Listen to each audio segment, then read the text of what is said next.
Hello, dear listeners. Welcome to Mr. Night Whisperer TT. Tonight, we bring you a true story, one that will creep into your thoughts long after you've closed your eyes. We're going to New Haven, Connecticut, in the final days of 1998, where a bright young woman's life ended on a cold, quiet street. And the man who became a suspect had his entire life dismantled without ever being charged. You'll hear about the moments before her death, the strange details police uncovered, and the haunting fact that no one has ever been brought to justice. It was the night of December 4th, the kind of winter evening where the air feels brittle in your lungs. I can still picture the sodium streetlights casting pale amber pools on empty sidewalks. There's a stillness to New Haven at night in December, the way you can hear the faint hum of a traffic light even blocks away. That was the backdrop against which Suzanne Jovin, a Yale senior, left a gathering on campus, headed toward what would be the final hour of her life. Suzanne was known for her energy. Friends described her as one of those people who somehow seemed to have more hours in the day than anyone else. A double major, fluent in multiple languages, involved in volunteer work. That evening, she had just finished hosting a pizza-making party for members of Best Buddies, a program pairing college students with intellectually disabled adults. Around 8:30 p.m., she began tidying up, chatting with a few friends as people trickled out. At about 9 p.m., she left her apartment at 258 Park Street, telling a friend she was going to return some materials to the campus police substation, keys she'd borrowed for the event. The substation was just a short walk away. Nothing about that choice raised alarms. But it's what she did after that return that no one can fully explain. A little after 9:20, Suzanne was seen walking north along College Street, away from her apartment and the main Yale campus. The area she was heading toward, Edge Hill Road, was residential but unfamiliar to her friends. This is where the timeline begins to lose shape. The moments between returning the keys and ending up 2 miles from campus are a blur. The temperature had dropped sharply that night, down into the low 30s. The wind had that raw edge that cuts through your coat if you walk too long. I imagine Suzanne's breath curling in small, quick clouds as she moved. She wasn't dressed for a long walk, just a sweater and light jacket. By 9:55 p.m., a married couple driving along Edge Hill noticed something on the side of the road.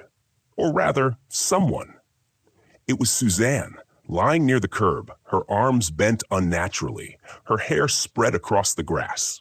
The husband pulled over instantly. As they approached, the wife said she could hear a faint wheezing sound. Suzanne was still alive, barely, her eyes partly open, but unfocused. She had been stabbed 17 times in the back and neck. The sheer violence of the wounds shocked even veteran paramedics.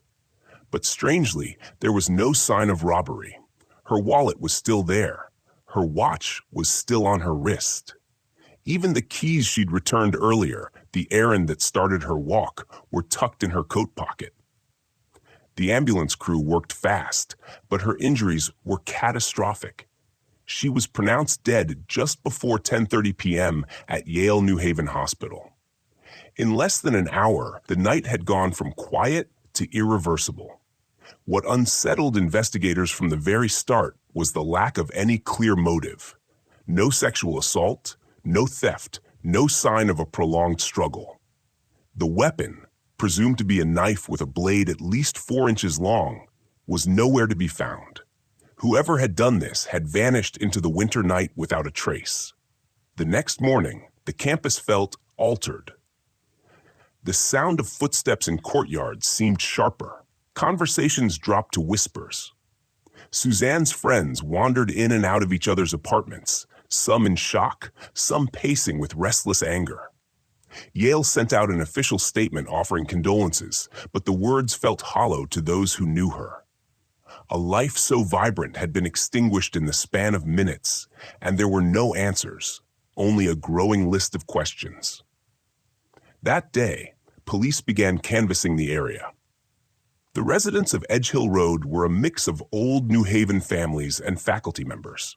Most claimed they'd heard nothing unusual, but a few mentioned something small: a red sedan idling on a side street near where Suzanne was found, seen about 15 minutes before the discovery. The driver? A man no one could quite describe the same way twice. I think about that a lot, how memory is fickle, how the same moment splinters into contradictions when filtered through different eyes. Even in the earliest hours of the investigation, tension started building between New Haven police and Yale administrators. There's a careful line in cases like this: protect the student body from panic, but also cooperate fully with law enforcement. It doesn't always work in harmony. As daylight faded on December 5th, flowers began to appear at the spot on Edge Hill where Suzanne had fallen.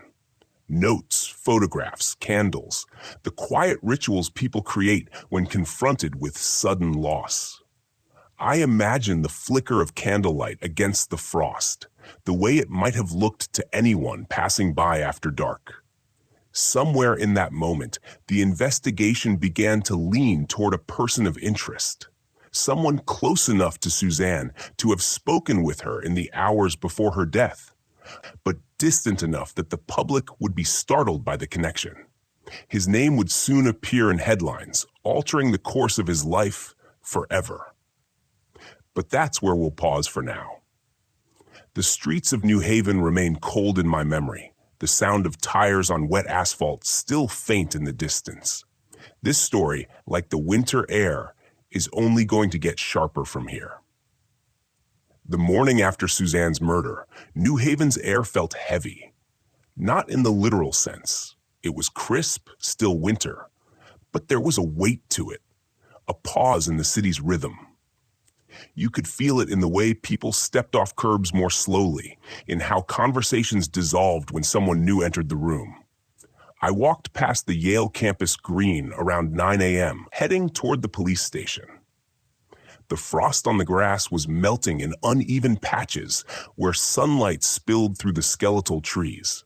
Students moved in tight knots, speaking in half whispers, eyes flicking toward the uniformed officers stationed near the entrance of Phelps Gate. It wasn't every day. The campus was dotted with squad cars and plainclothes detectives, and everyone knew why they were there. Inside the New Haven Police Department, the atmosphere was part caffeine-fueled urgency, part bureaucratic drag. Reporters were already calling non-stop, not just local journalists, but regional papers, even a few national outlets sniffing around. This was Yale, after all. The murder of an Ivy League student was the kind of headline that traveled fast. Detectives had a starting point: the last confirmed sighting of Suzanne. At 9:25 p.m., she was seen walking along College Street by a classmate who later said she looked in a hurry. He remembered she was carrying a binder against her chest, her steps quick, but not panicked. What happened in the next 30 minutes was the blank space they needed to fill. One of the first things investigators did was track her route. They walked it themselves, from her apartment to the campus police substation, then onward toward the direction she'd been spotted. The path was ordinary: brick sidewalks, a few street lamps, an occasional passing car. But that's what made it so strange. No one saw her interact with anyone. No one heard a struggle. By mid-afternoon, a name started circulating among the officers. Someone who knew Suzanne through her work as a senior thesis advisor. James Van de Velde, a lecturer and one of her instructors, was mentioned not because there was clear evidence against him, but because he was one of the last people believed to have spoken to her that day. They'd met earlier to discuss her senior essay, and he'd given her feedback on revisions. To police, that kind of proximity to the victim was enough to warrant questions. Van de Velde was known on campus, polished, articulate, often dressed in neatly pressed suits, even on casual days. He had once worked in intelligence analysis for the U.S. government, something that lent him a quiet air of calculation. To the students who liked him, he was an engaging lecturer. To those who didn't, he was harder to read. That evening, police visited his office. It wasn't a formal interrogation yet, just an initial conversation. They asked where he'd been the night before, who he'd been with. He answered plainly, at home grading papers, later making a few phone calls. No one could verify it entirely, but there was nothing overtly contradictory in his story. Still, I could sense the shift. In homicide cases, once a name gets floated as a possible suspect, it's hard to unring that bell. And in this case, the leak happened fast. Within days, the local press was printing headlines that all but painted Van de Velde as the likely killer. He wasn't charged, wasn't arrested, but that didn't matter. The court of public opinion had already convened. As this was happening, the forensic team combed through evidence from the scene. They collected fibers from Suzanne's clothing, swabs from under her fingernails, and impressions from the soft soil near where she fell. But the results trickled in slowly, and none of it pointed definitively to anyone. There was also the matter of the red sedan sighting. Detectives followed up on every lead, which meant knocking on doors, pulling DMV records, and tracking down owners of vehicles matching that description. But every avenue seemed to end the same way. Wrong car, wrong time, wrong driver. Meanwhile, Yale students began to fracture into factions. Some believed the killer had to be an outsider, someone who'd slipped into the area, attacked, and vanished. Others whispered about Van de Velde in hushed tones in dining halls. I remember overhearing a conversation in which someone said they were sure it was him, though when pressed, they couldn't name a single piece of actual evidence. By the third day, Van de Velde's professional life was unraveling. The university quietly informed him he would not be teaching the following semester. His office keycard access was revoked. He described the sensation later as being exiled while still standing in the middle of town. One thing that stood out to me even then was how the police never publicly named any other serious suspects. It was as if the investigation had developed tunnel vision. And that kind of focus, right or wrong, can shape the fate of a case before the first piece of real evidence even lands on a lab bench. Late that week, I stopped by the intersection near Edge Hill Road. The grass was still flattened where Suzanne's body had been, a faint imprint in the frost. A single scrap of yellow crime scene tape clung to a lamppost, fluttering faintly in the cold breeze. The houses nearby stood silent, curtains drawn tight. I thought about the couple who'd found her, how their lives must have split in two in that moment. The before and the after defined forever by one winter night's drive home. Somewhere between the facts and the speculation, between the silence of Edge Hill and the noise of the newsroom, the story was gaining a life of its own. And that life, once it took root, wasn't going to be easy to kill. Before we keep going deeper into this case, take a second to tap that like button and subscribe, but only if you can handle more stories where the truth hides in plain sight.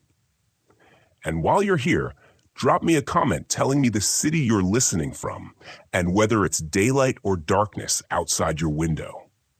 Because the night we're heading into doesn't let go easily. It was on the fourth day that the investigation took a turn, not because of a confession or a sudden discovery, but because of a quiet visit to the state forensic lab. I remember the lab director describing the case folders as light, far lighter than he liked to see in a homicide. That was the problem. For all the hours logged, there wasn't much in the way of tangible evidence. The murder weapon was assumed to be a knife, sharp enough to deliver a single fatal wound without much struggle. But the knife itself? Nowhere to be found. That absence sat like a gap in a puzzle, impossible to ignore. Without the weapon, they couldn't test for fingerprints, blood traces, or fibers that might have tied it to a suspect. Instead, the focus shifted toward the biological samples. They had swabs from Suzanne's hands and fingernails. Potential gold in a case like this. If she'd scratched her attacker, there could be skin cells lodged there. I watched the analysts work under sterile light, gloved hands careful, movements deliberate. But for all the anticipation, the early results were frustratingly inconclusive. What they found was partial DNA, not enough to make a clear identification in 1998's technology. It was like having half a fingerprint. Back at the station, the detectives decided to do something risky. They asked Van de Velde to voluntarily give a DNA sample. It was the kind of request that isn't technically mandatory unless you have a warrant, but refusing it almost always makes headlines. He agreed, without a lawyer present, rolling up his sleeve for the blood draw. It was sent straight to the lab. Days later, the match came back negative. In a case with more suspects, that might have widened the net. But here, it seemed to create more confusion. Some officers took it as proof he was the wrong man. Others saw it as a sign they'd need to find evidence of a different kind: opportunity, motive, or both. That's when an old lead resurfaced. A man named James Jim McDonald, known to police for petty crimes and occasional violent outbursts. He'd been spotted in the general area the night of the murder, wearing a dark jacket and moving quickly away from the vicinity of Edge Hill Road. McDonald's background wasn't the polished profile of a Yale lecturer. He had no ties to the university, no clear reason to know Suzanne. But he had a record, and in the early days of an investigation, that was often enough to justify a closer look. Officers brought him in for questioning. He didn't make it easy for them. He laughed during some questions, went silent during others. He denied knowing Suzanne or being anywhere near the crime scene. His alibi was shaky. He claimed he'd been walking toward a friend's apartment, but when pressed, couldn't give an exact address. Still, there was no physical evidence tying him to the murder. Without that, the department couldn't justify holding him for more than a few hours. McDonald walked out of the station that night, tossing a sarcastic good luck over his shoulder. Inside the investigation room, there was a subtle fracture forming between the detectives. One camp argued that McDonald was exactly the kind of opportunistic killer who could strike at random. The other believed the killing was too clean to be random, that it was targeted, deliberate, possibly by someone who knew Suzanne well. I remember one investigator leaning back in his chair, staring at the caseboard covered in photographs and timelines, and muttering, "We're not chasing the right shadow." But while the police were arguing shadows, Suzanne's parents were living in the daylight reality of loss. They'd flown in from Maryland, staying in a small hotel room not far from the station. I met them briefly in the lobby one afternoon. Her father's handshake was firm, but his eyes didn't hold steady. Her mother, clutching a small framed photo of Suzanne, didn't speak at all. The public side of the case was messy enough. Behind the scenes, it was worse, an accumulation of dead ends, conflicting theories, and the growing fear that the trail was cooling too quickly. One afternoon, the lead detective walked the perimeter of the Edge Hill site again, not with a full team this time, just a single partner. He noticed something the uniformed patrols had missed, a tiny piece of metallic foil lodged in a patch of dirt, half hidden under dead leaves. It was no bigger than a fingernail, crumpled, and so ordinary it could have been trash blown in from anywhere. Still, he bagged it. That foil, once analyzed, turned out to be from a brand of gum not sold in most New Haven stores. It was the kind of detail that might mean nothing, or it might be the first thread in a chain that could lead somewhere. But that chain hadn't been built yet. The week ended without an arrest, without even a named suspect in the official reports. Van de Velde was still in the community, but his reputation was in freefall. McDonald was out on the streets, And the detectives? They were beginning to realize that whoever had taken Suzanne's life had done so with a precision that left almost nothing behind. That was when I first heard one of them say something that would stick with me. This isn't just about catching someone. This is about whether we even know what kind of person we're looking for. Pressure came in from the kind of place that rarely gets its hands dirty, the university administration. By the second week after Suzanne's murder, Yale was balancing a dangerous equation. On one side, the safety of its students. On the other, the prestige of a centuries-old institution suddenly smeared across every major newspaper. The calls to the police chief became daily, each one circling the same polite but pointed question: when will you have an arrest? The detectives didn't need more pressure, but they got it anyway. Flyers were plastered across the city, offering a reward for information leading to an arrest. And while the public campaign kept Suzanne's face on every street corner, it also brought in what one officer called a flood of noise. Dozens of tips from people who were certain they'd seen something, each story contradicting the last. I sat in on one of those call review sessions.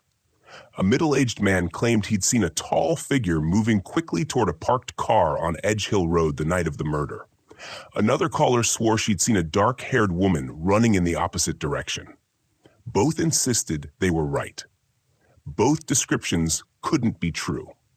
Still, one call did stand out. A graduate student from Yale's music department said she'd been walking home late on December 4th, not far from where Suzanne was found. She remembered hearing 2 sets of footsteps ahead of her, quick and purposeful. But then, only one. She'd glanced around the next corner, but the street was empty. She didn't report it at the time because she'd assumed it was nothing. The police took her seriously enough to walk her through the route. Even so, there were no cameras there. New Haven in 1998 was nothing like the web of surveillance cities have now. The only camera even near Edge Hill was on a bank 2 blocks away. And when detectives pulled the footage, the tape showed nothing useful.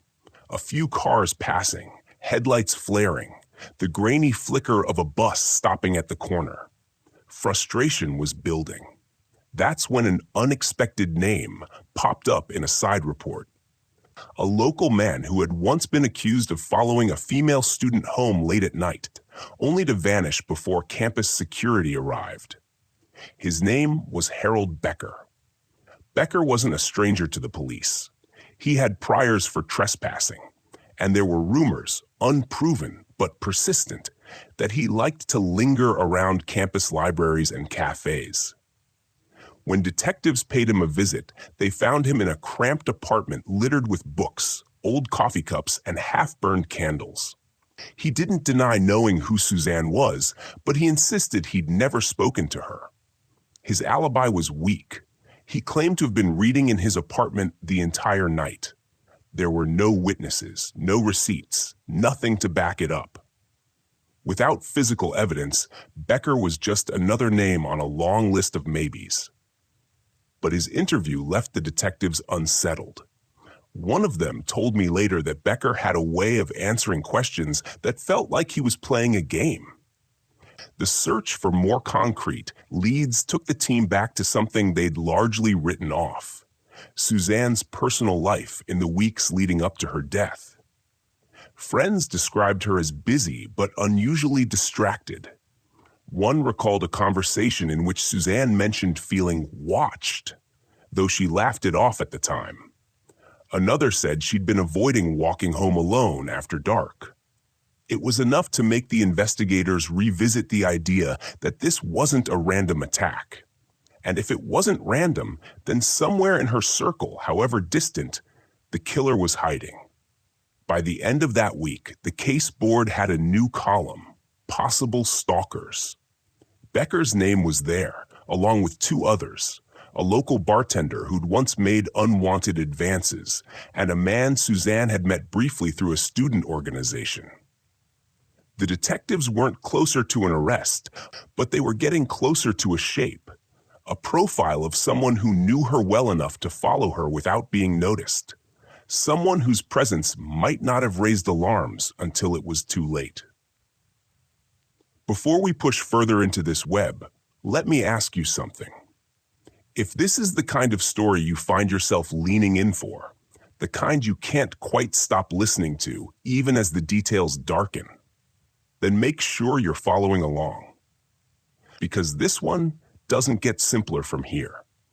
And if you're hearing my voice somewhere far from New Haven, I'd like to know, where are you right now? And how late has it gotten? The investigators didn't know it yet, but the next step they took would tie their work to a piece of evidence that had been sitting unnoticed in a plastic bag for almost 2 weeks.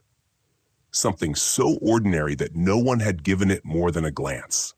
And that piece, once re-examined, would change everything. The evidence room is never as dramatic as people imagine. It's not a vault of glittering clues. It's rows of dull shelves, cardboard boxes marked with case numbers, bags sealed with red tape, and the faint smell of dust and paper. The bag in question was labeled simply, "Victim's Property." It had been logged on December 4th, just hours after Suzanne's body was found, and then left untouched. Inside was what you'd expect.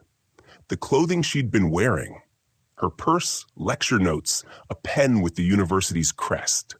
But in the bottom corner of the bag, balled into a tight little knot, was a scrap of fabric. At first glance, it looked like nothing, a torn piece of dark material, maybe from a jacket or sweater. It wasn't part of Suzanne's clothing. It was too coarse, almost like workwear. And it had a jagged edge, as if it had been ripped in a hurry. The original investigator who'd cataloged it had written in the margin, possibly from ground debris, irrelevant. But a new pair of eyes, Detective Lena Ortiz, wasn't willing to dismiss it so easily. She had it sent to the state forensic lab for fiber analysis. That's when things took a turn. The fiber composition was unusual, a blend of synthetic and cotton not common in consumer clothing, but standard in certain kinds of industrial uniforms. The lab couldn't narrow it down to a specific company, but it suggested one thing. Whoever had left that scrap behind might have been wearing work-issued clothing.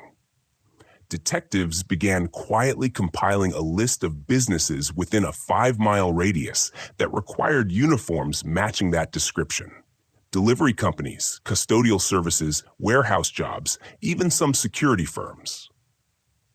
Then another piece clicked into place. A patrol officer, reviewing calls from the night of December 4th, noticed something that had been overlooked. A 911 report of a man seen loitering near Edge Hill Road about an hour before Suzanne's estimated time of death. The caller had described him as wearing dark pants and a kind of blue jacket, like a work jacket. The responding officer hadn't found anyone in the area at the time and had filed it as non-urgent. It was enough for the detectives to start cross-referencing uniform companies with employee addresses. One name and one address stood out. A man named James Van de Velde, a lecturer at Yale who'd also been working part-time for a security firm in nearby Bridgeport, appeared in the overlap. Now, this was delicate. Van de Velde wasn't a stranger to the investigation. He'd known Suzanne. In fact, she was his student in a political science seminar. He'd been cooperative during the initial wave of interviews, claiming to have been at home that evening grading papers. No physical evidence had connected him to the crime. But here he was, suddenly linked by something as small as a torn scrap of fabric. The detectives couldn't move directly to an arrest. The piece was circumstantial. But they could keep him under quiet observation. It was during this surveillance that they noticed something odd. Van de Velde had begun driving a different car. His old one, a dark sedan, was nowhere to be seen.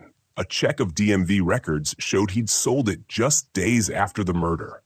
The timing was suspicious enough that police requested a warrant to inspect the vehicle, but it was too late. It had already been resold and resold again, crossing state lines, the trail going cold in a used car lot somewhere in Pennsylvania. Meanwhile, the media got wind of his name, not officially from the police, but through whispers that spread like wildfire. The New Haven Register ran a headline that made it sound as though Van de Velde was already under formal suspicion. Overnight, he went from a respected academic to a pariah on campus. And this, ironically, was when the investigation began to fracture. Some detectives felt sure they'd found their man. Others argued they were chasing a convenient suspect because the public was demanding one. Ortiz kept coming back to the fabric. If it was truly from his uniform, it meant he'd either been at the crime scene or very near it when the tear occurred. But if it wasn't, if the lab results were flawed, or if it came from some entirely different source, they risked building their whole case on a thread that might unravel. The department decided to widen the search, checking with more uniform suppliers, more security companies, more night shift employers. And in doing so, they found something no one had expected.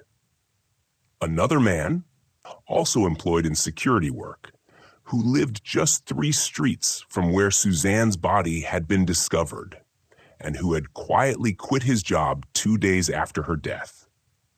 Before we go further, take a moment.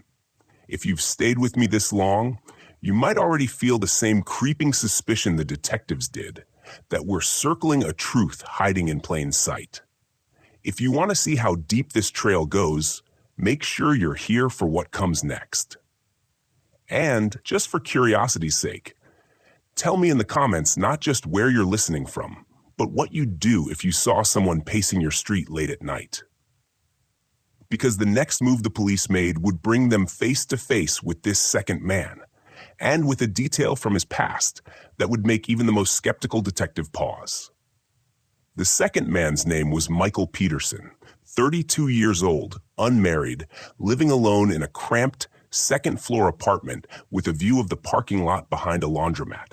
On paper, he was almost invisible. No criminal record beyond a parking ticket, a short employment history that bounced between night shift jobs, and an absence of family in the area. Detective Ortiz and her partner, Ron Havers, decided to approach him directly.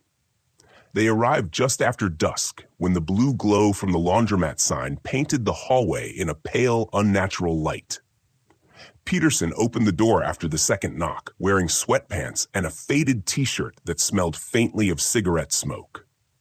"Can we talk?" Ortiz asked. "It won't take long." He hesitated, then stepped aside, letting them into a small living room crowded with mismatched furniture.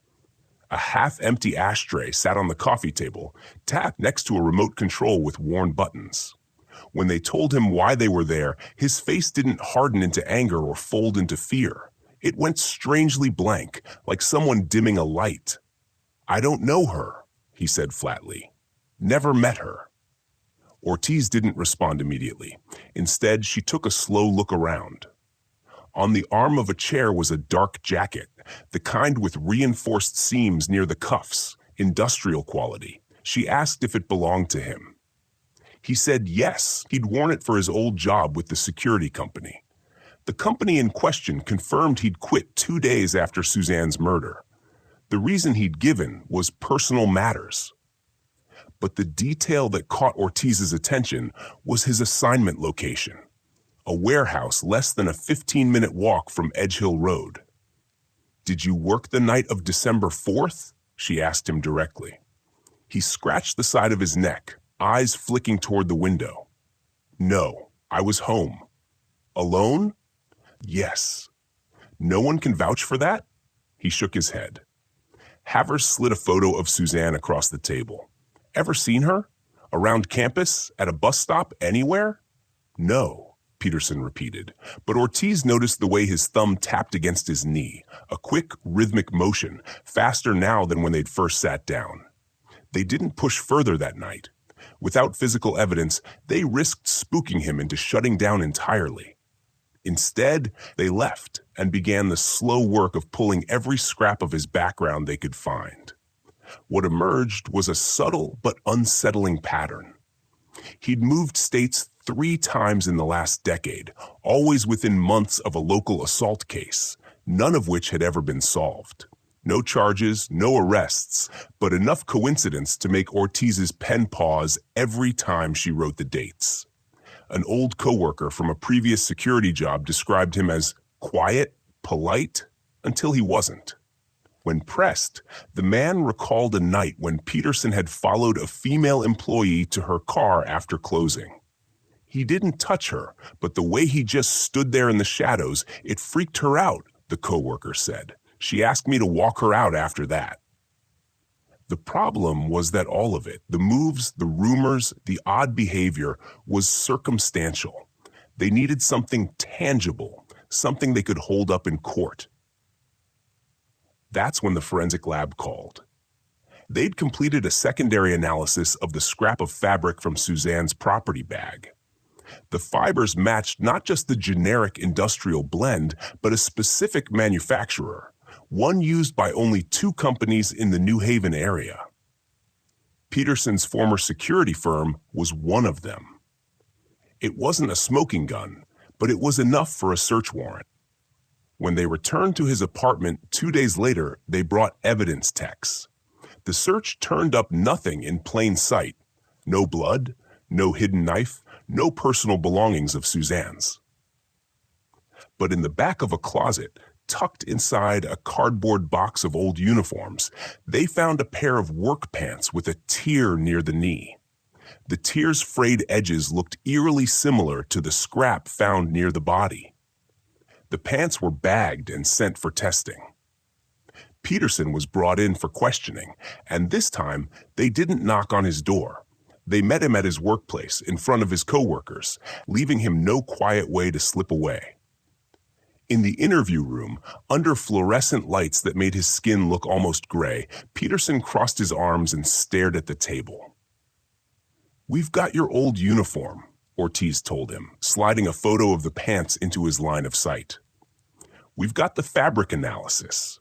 You want to tell us how a piece of your work clothes ended up near Suzanne Jovin's body?" He didn't answer. The only sound was the faint buzz of the ceiling light. Ortiz leaned forward. "If it was an accident, you can say so. If you saw something, you can tell us. But if you sit there saying nothing, you're letting us fill in the blanks for you. And trust me, the picture we paint won't be in your favor." His eyes flicked up then, just for a second. "You're wrong," he said quietly, "about everything." Before we keep going, I'll say this. Every step deeper into Peterson's life seemed to twist the narrative a little tighter, but it never quite snapped. If you're listening now, tell me in the comments not just your city, but what the coldest, strangest feeling you've ever had from a stranger was. Because in part 7, the strangest part of all isn't what they found, it's what they didn't. The lab report came in 3 days later, slid across Ortiz's desk in a plain manila envelope. She knew from the thickness alone it wasn't going to be a quick read. She opened it slowly, scanning the neat rows of type. The torn work pants found in Peterson's closet did share the same fiber composition as the scrap recovered near Suzanne's body. Same weave, same dye batch, even the same microscopic wear patterns from industrial laundering. But there was a catch. The scrap's edges showed signs of prolonged outdoor exposure. Weathering, dirt intrusion, even faint traces of plant matter that suggested it had been lying outside for at least 2 months. Which meant if it had come from Peterson's pants, it was torn long before Suzanne was killed. It didn't clear him, but it pulled the rug out from under their neat narrative. When Ortiz told Havers, he cursed under his breath. So we've either got someone else wearing the same uniform, or he planted it way in advance. Either way, we're back to chasing ghosts. They decided to widen their net. Peterson's name went through every database they had access to. Financial records, old lease agreements, phone logs. What caught their attention wasn't a call he made, but a call he received. 2 weeks before Suzanne's death, Peterson had taken a 12-minute call from a payphone near a gas station on the north side of town. No caller ID, no recording, but surveillance footage from the gas station showed something odd. The person at the payphone was wearing a hooded jacket and kept their face turned away from the camera. The footage wasn't sharp enough for an ID, but it was enough to justify asking Peterson about it. When confronted, he said he didn't remember the call, didn't remember even answering a payphone. His tone was casual, but Ortiz noticed how quickly he changed the subject. The case file by now had grown thick enough to fill a small drawer. Each page added weight, but not clarity. The press had started circling again, hinting at fresh leads, without any real understanding of how precarious those leads actually were. Then a small breakthrough arrived from a direction Ortiz hadn't expected: Suzanne's emails. The tech team, still combing through her university account, flagged a message sent just 48 hours before her murder. It was brief. A single line: "I think I've figured out who it is. Meet me." No recipient name, no subject line, just that. The header data was a mess. The email had been routed through an anonymizing service that erased origin points, but there was one scrap of metadata left: the IP address of the recipient when they opened it. And that IP matched the same gas station's public Wi-Fi. Now the two threads, the payphone call and the anonymous email, began to braid together. If Peterson was connected to that gas station more than once, it was unlikely to be coincidence. But if Suzanne had been the one requesting the meeting, that suggested she might have known or suspected her killer before that night. Ortiz couldn't shake the image. Suzanne, typing those words, certain she'd uncovered something, not realizing she'd just set a clock ticking toward her own death. They pulled every scrap of surveillance from the gas station for the 2 weeks surrounding the murder. Hours of footage, people filling up tanks, buying coffee, stepping into the small fluorescent-lit store. And on one grainy frame, time-stamped just 24 hours before Suzanne was killed, they saw Peterson again. This time, he wasn't near the payphone. He was inside the store, buying what looked like a pack of gum. Nothing incriminating, except for the timing and the way he kept glancing over his shoulder toward the row of public phones outside. Ortiz knew they were circling something important, but it was like trying to read through water. They needed one more piece to lock it together. That piece came from an unexpected witness, a gas station attendant who worked the late shift. He remembered Peterson coming in that night, remembered the gum, remembered something else too. Peterson had asked if the security cameras in the lot were always on. The attendant hadn't thought much of it then. Now his memory felt like a splinter working its way to the surface. Before we move deeper, I want to ask something. Not about the case, but about you. If you've ever had a moment where a harmless question made the hair on your neck stand up, tell me in the comments what it was. And don't just tell me where you're watching from. Tell me if it's night or day where you are right now. In part 8, that harmless question will lead us to something hidden in plain sight, and once we see it, we can't unsee it. The gas station footage had already been combed through twice, but Ortiz had a hunch it hadn't been watched the right way.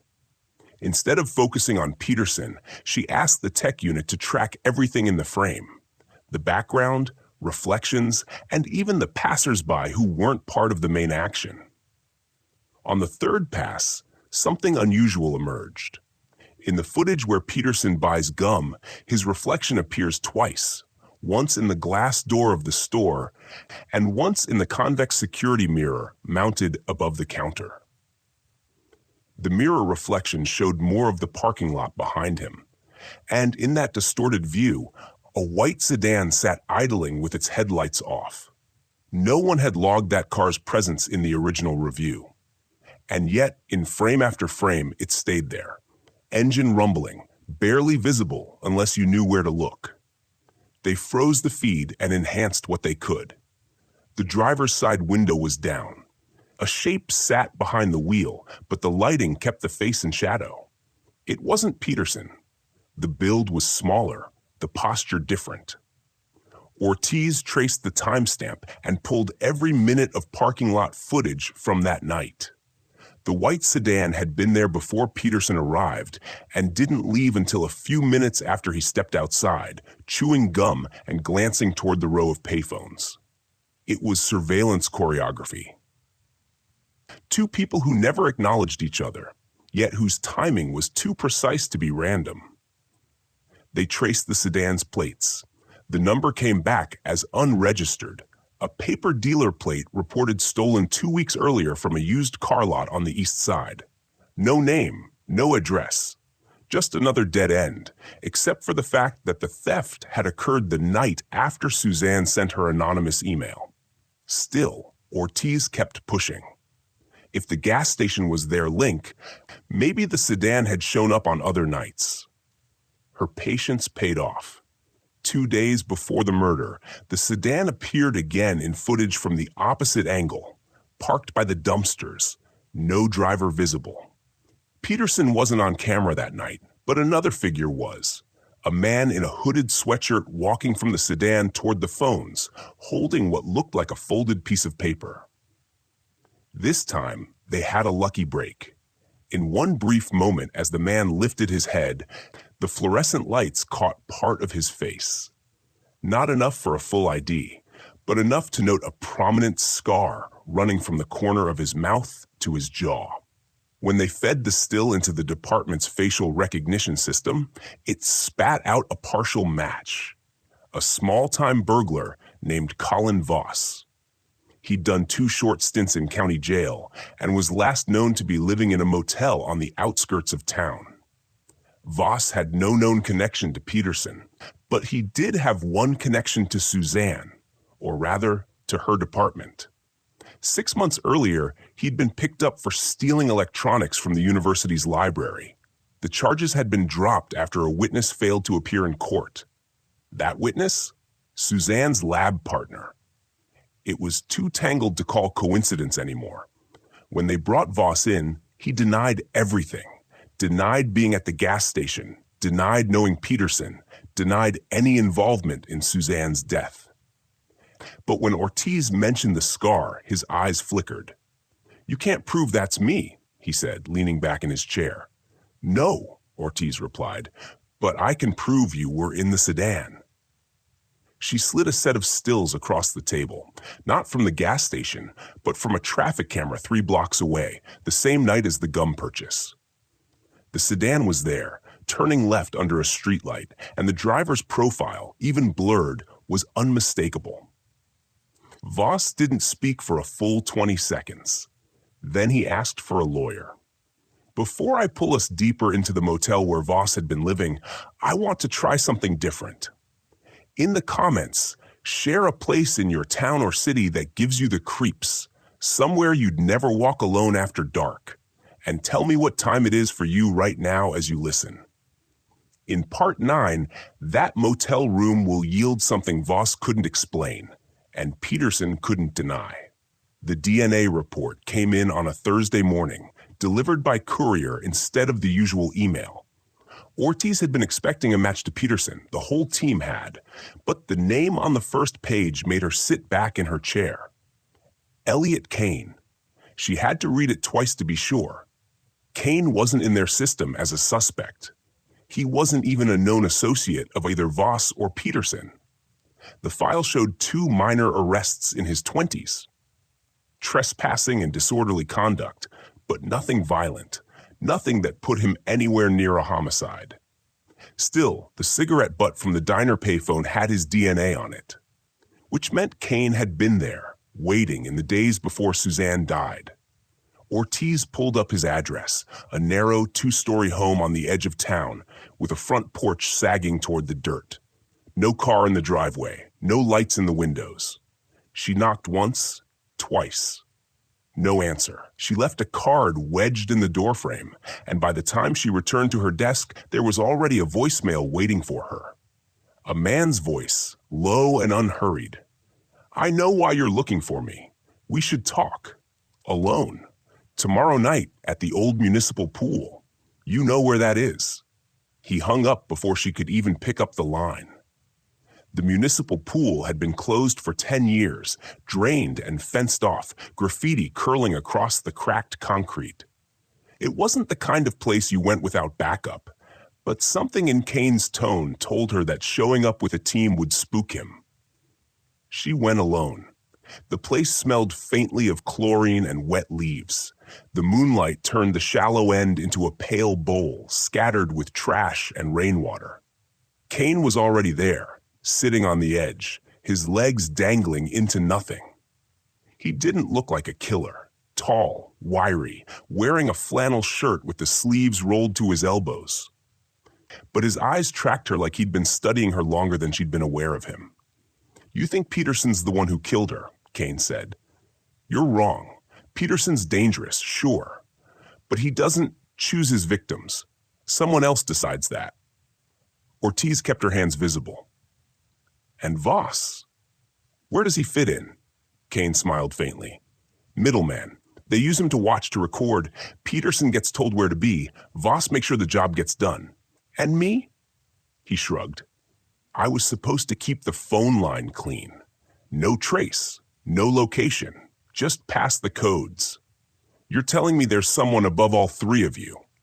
Kane leaned forward, lowering his voice until she had to step closer to hear him. Not someone, a group. They don't have a name you can look up, but they've been doing this for years in different cities. And the cops. He let the sentence trail off, then shook his head. Some of them look the other way. Some of them don't even know they're looking the other way. Ortiz felt the ground under her shift. If what Kane was saying was true, Suzanne's death wasn't just about personal grudges or random violence. It was part of something systemic. Kane handed her a small, folded sheet of paper. Next date, next location, he said. That's all I can give you before I disappear. If you're smart, you'll stay away when the time comes. She unfolded it. The paper was blank. When she looked up, Kane was gone. No footsteps, no rustling, just empty moonlit concrete. She stood there for a long moment, the wind stirring dry leaves in the deep end, before slipping the paper into her pocket. Back at her car, she pulled it out again, and under the dashboard light, faint letters began to appear, written in ink that only showed when heated. The date was tomorrow. The location, a roadside diner on Route 17. Whatever was about to happen there. She had less than 24 hours to stop it. Before we head into part 11, where the Route 17 stakeout turns into a night Ortiz will never forget, I'm curious, if you got an anonymous note with a place and time on it, would you go or would you burn it? Drop your answer in the comments. The DNA report came in on a Thursday morning, delivered by courier instead of the usual email. Ortiz had been expecting a match to Peterson. The whole team had. But the name on the first page made her sit back in her chair. Elliot Kane. She had to read it twice to be sure. Kane wasn't in their system as a suspect. He wasn't even a known associate of either Voss or Peterson. The file showed 2 minor arrests in his 20s.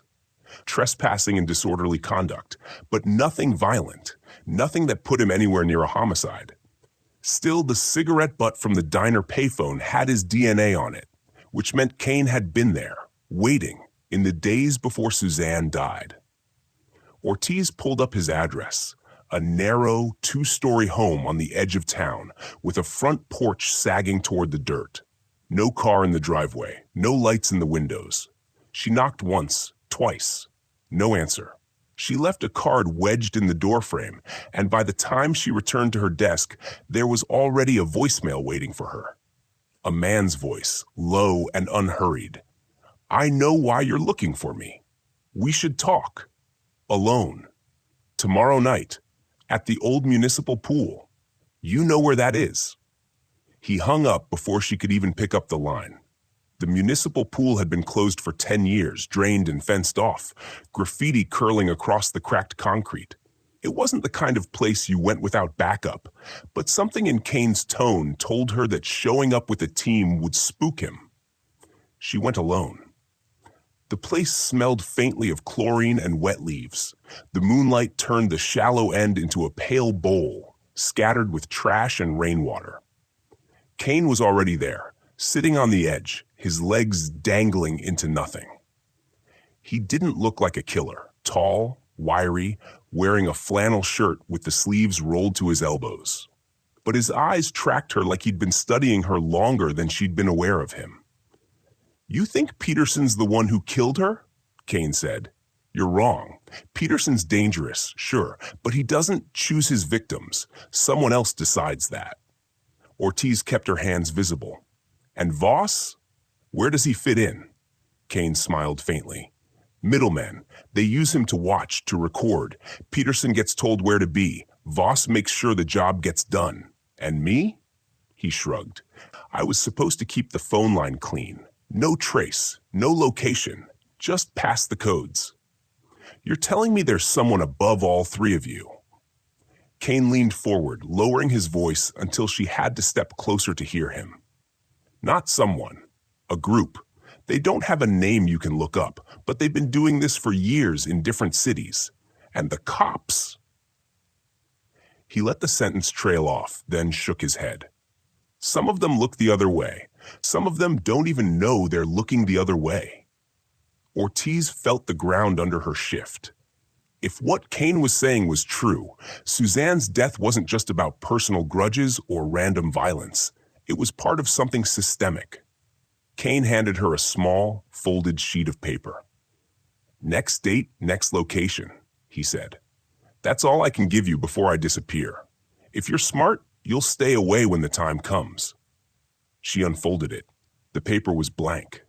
When she looked up, Kane was gone. No footsteps, no rustling, just empty moonlit concrete. She stood there for a long moment, the wind stirring dry leaves in the deep end, before slipping the paper into her pocket. Back at her car, she pulled it out again, and under the dashboard light, faint letters began to appear, written in ink that only showed when heated. The date was tomorrow. The location, a roadside diner on Route 17. Whatever was about to happen there, she had less than 24 hours to stop it. Before we head into part 11, where the Route 17 stakeout turns into a night Ortiz will never forget, I'm curious, if you got an anonymous note with a place and time on it, would you go or would you burn it? Drop your answer in the comments. The roadside diner on Route 17 sat in the shadow of an old neon sign, the kind that buzzed faintly in the dark and flickered like it was breathing. Ortiz arrived 2 hours early, took a seat in the back corner, and ordered coffee she didn't plan to drink. She could see the whole room from there. A wide counter lined with chrome stools, vinyl booths with split seams, and a waitress who moved like she'd been on her feet for 20 years. The smell of fried food and stale coffee was thick in the air. The note from Kane had given no name, no description, just the place and the time.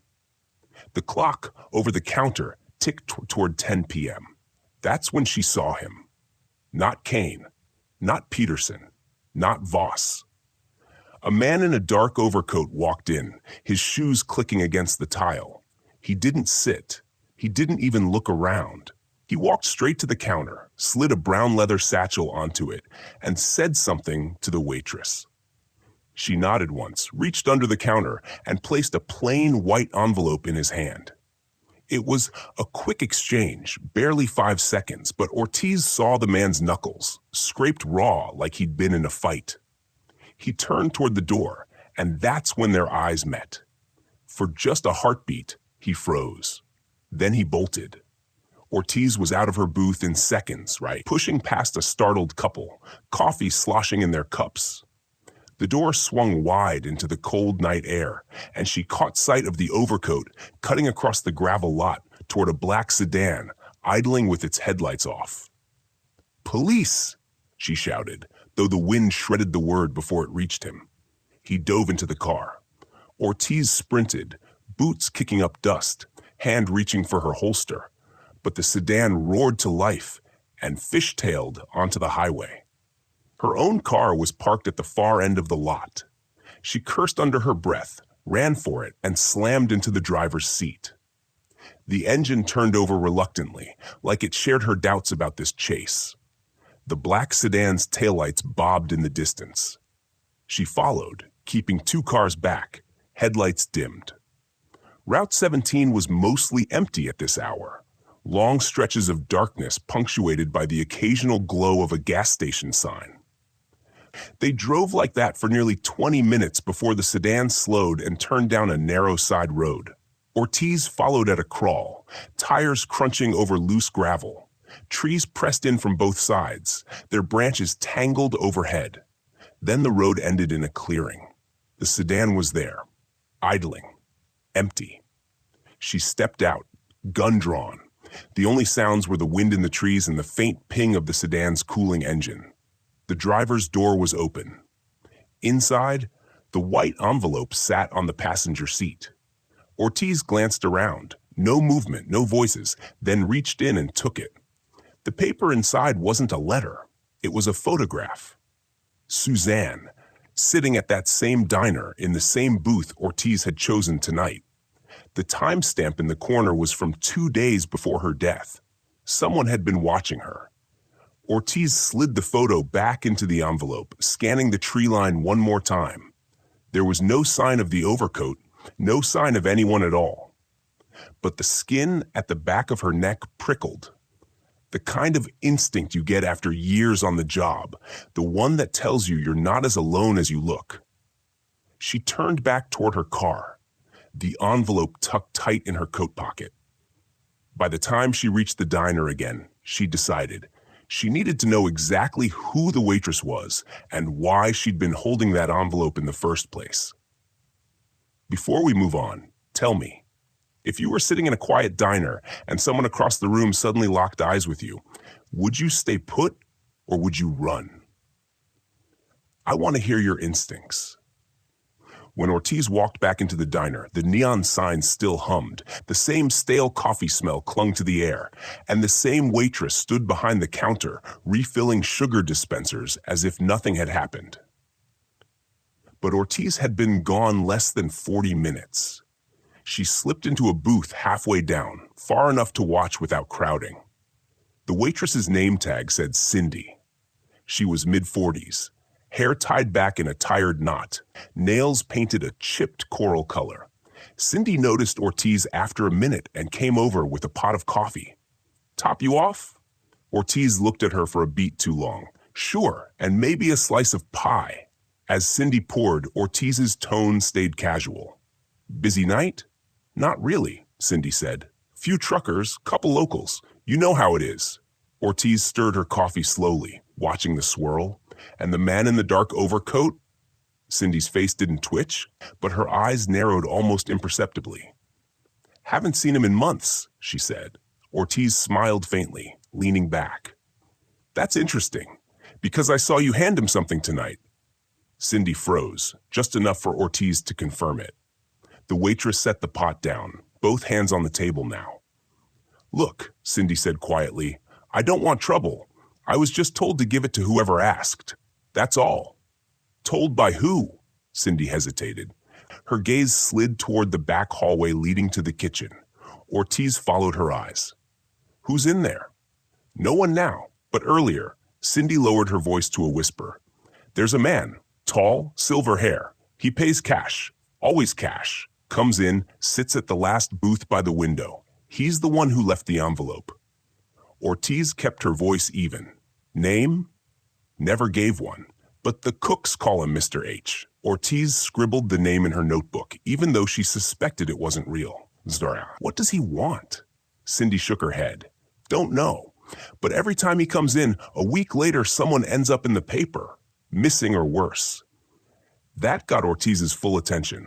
"How many times?" Cindy bit her lip. 5, maybe 6. Ortiz reached into her coat pocket, slid a 20 across the table. "You see him again, you call me, no matter what time it is." Cindy hesitated, then tucked the bill into her apron. Ortiz left the diner but didn't go far. She parked 2 blocks away past where she could watch the front without being obvious. The cold bit at her fingers as she scribbled the words Mr. H on a fresh page of her notebook, circling them twice. At 2:14 a.m., just when she was considering heading home, the glow of headlights swept across the lot. A silver-haired man stepped out of a dark blue pickup, walking with the measured pace of someone who never had to hurry. Even from a distance, Ortiz knew. This was him. He slid into the booth by the window, the same one Cindy had mentioned. He ordered coffee, no food. Then, from inside his coat, he placed a small rectangular object on the table. It wasn't an envelope this time. Ortiz zoomed in with her phone camera. The grainy image showed a cassette tape. Plain black, no label. She could feel her pulse in her throat. Mr. H stayed exactly 22 minutes. When he left, the tape remained on the table. Cindy appeared a moment later, scooped it up, and slipped it into her apron pocket. Ortiz started the engine. This time, she wasn't going to let the trail go cold. Before we move forward, I'm curious. If you were Cindy and a stranger kept leaving ominous packages that might be tied to disappearances, would you keep delivering them, or would you walk away? Tell me your honest choice. The cassette tape sat on Ortiz's passenger seat, unassuming in its plain black shell. It had weight, not much, but enough to feel real in her hand, not like a prop or a novelty. She drove back to her apartment, the streets mostly empty except for the occasional taxi cruising past. Every intersection felt like it was holding its breath. Inside, Ortiz didn't bother taking off her coat. She set the tape on her kitchen table, fetched the old portable cassette player from the closet, a leftover from her first years in the department, and slid the tape in. For a second, there was nothing. Just the faint mechanical hum of the machine.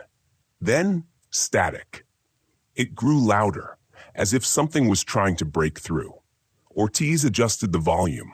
A voice emerged, male, deep, steady, reciting a string of names. No explanation.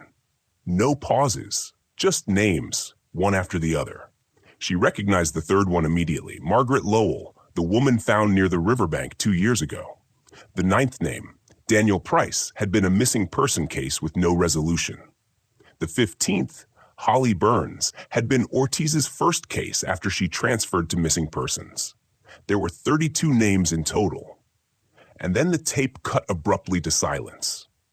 Ortiz rewound it, played it again. Same order, same tone, same precision. Whoever recorded it wanted the sequence intact. But what chilled her most was the final voice that came after a 2-second pause. A different voice, younger female, almost whispering, one more.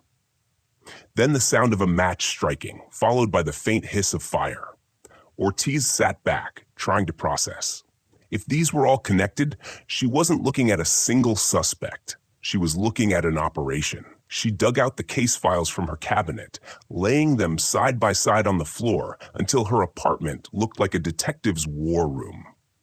Dates, locations, and cause of death or disappearance began to form a pattern.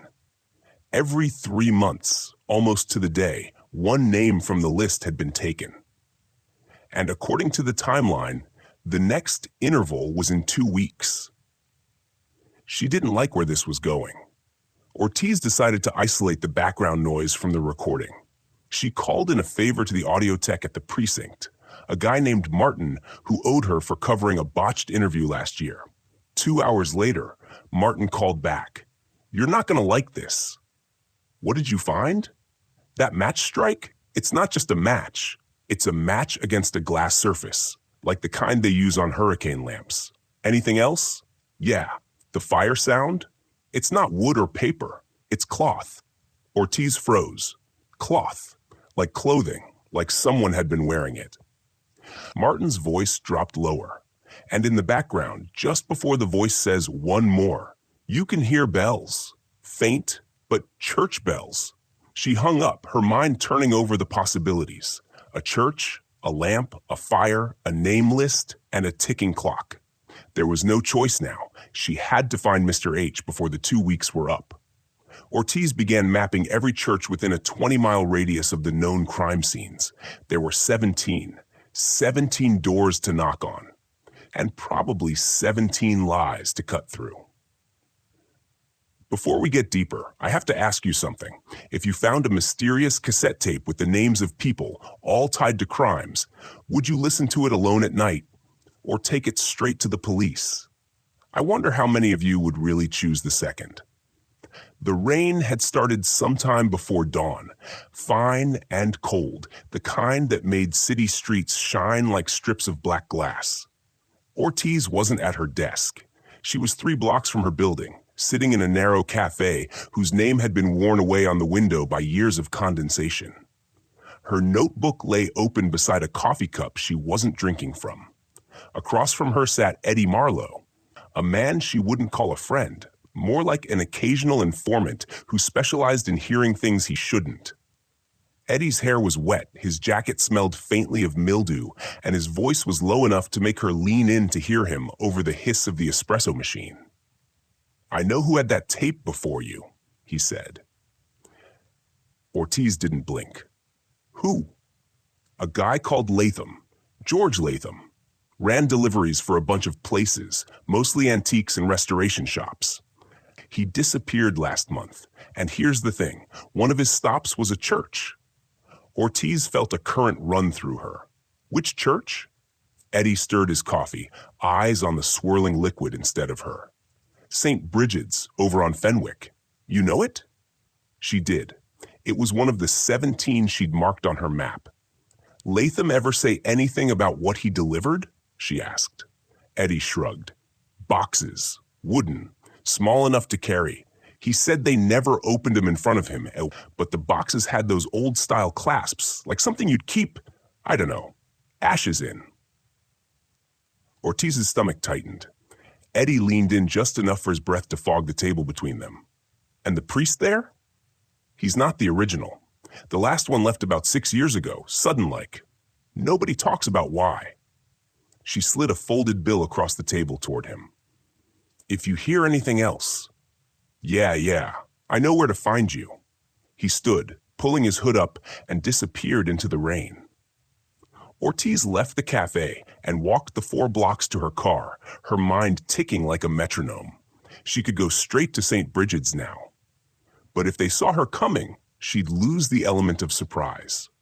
Instead, she drove past it slowly, keeping her eyes forward but scanning the facade.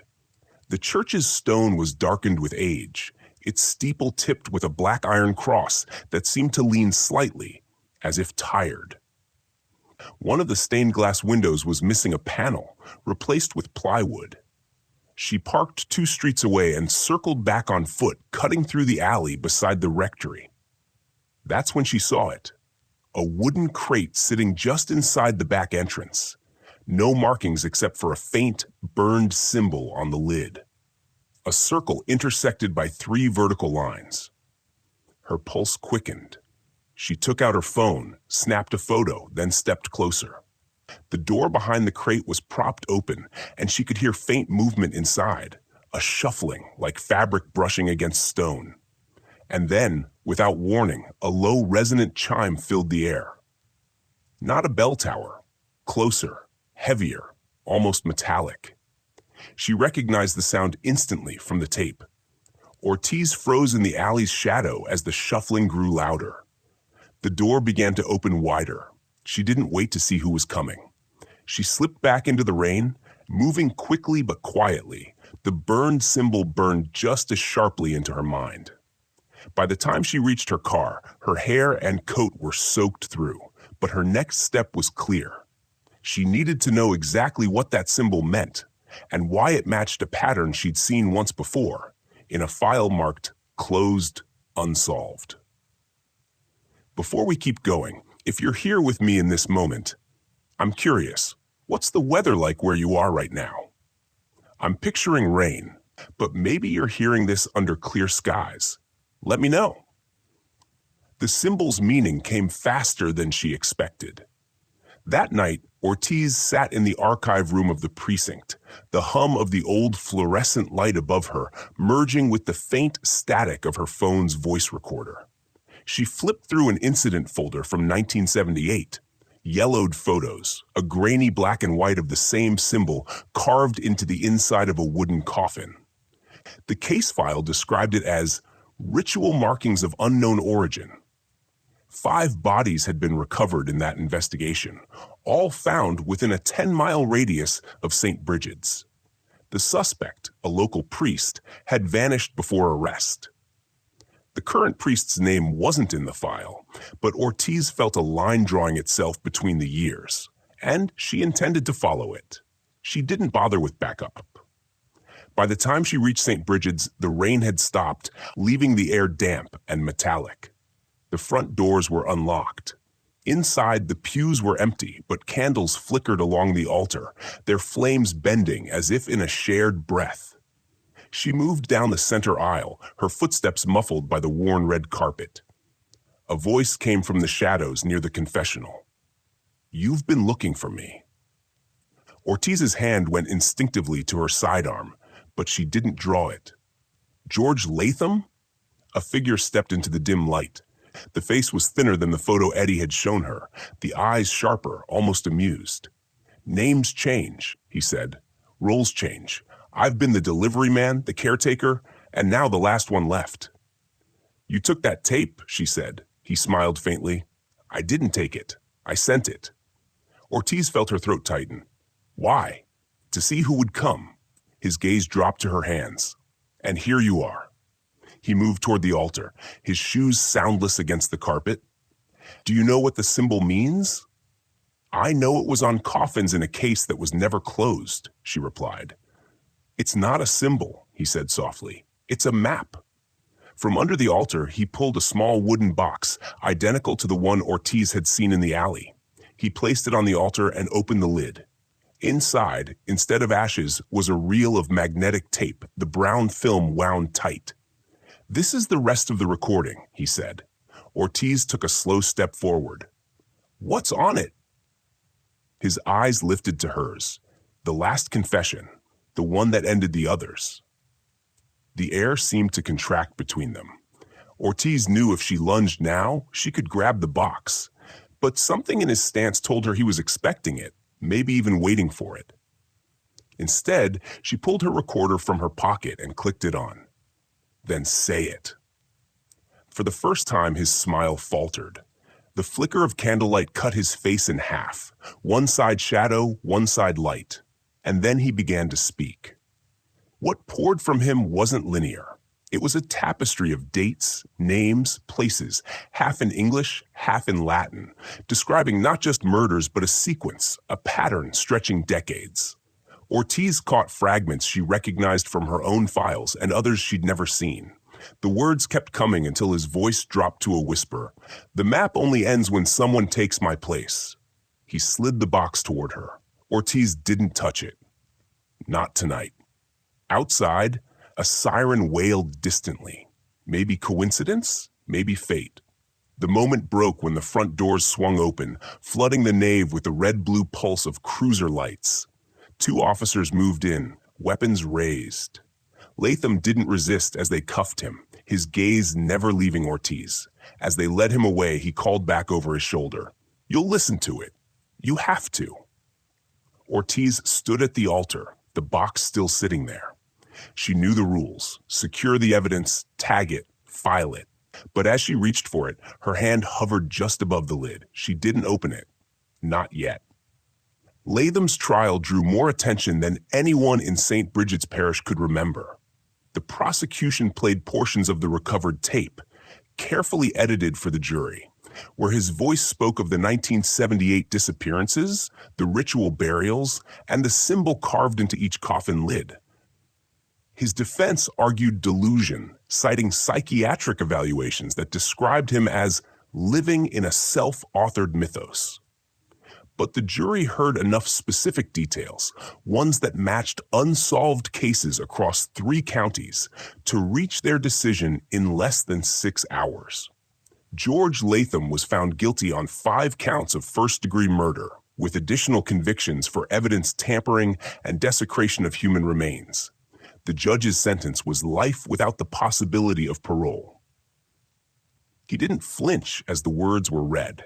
He only glanced toward the gallery, where Ortiz sat in the back row, her face unreadable. Outside the courthouse, the winter air was sharp, almost clean. The media had already begun speculating about the other names he'd spoken, names tied to cold cases that might never find closure. Ortiz knew she'd be assigned to some of them. She also knew that the box from the altar, sealed now in an evidence locker, still contained the remainder of that tape. She hadn't listened. She wasn't sure if she ever would. The church doors had long been locked, the candles cold.